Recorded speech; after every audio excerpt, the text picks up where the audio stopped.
කොත්මලේ ජලාශයේ පතුලේ සැඟවී තිබී වසර ගණනාවකට පසු ජලය සිඳී යන විට යලි මතුවන කඩදොර විහාරයේ දැකීම ඇත්තෙන්ම අතීත ප්‍රේමවන්තයෙකු අහම්බෙන් මුණගැසෙනවා වැනි සංවේදී අත්දැකීමකි.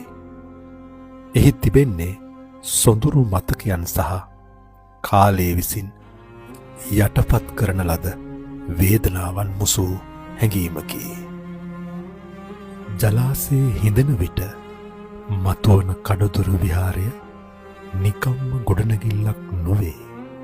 එය දිය යට සැඟවුණු ශිෂ්ටාචාරයක අවතාරයක් වැනිය.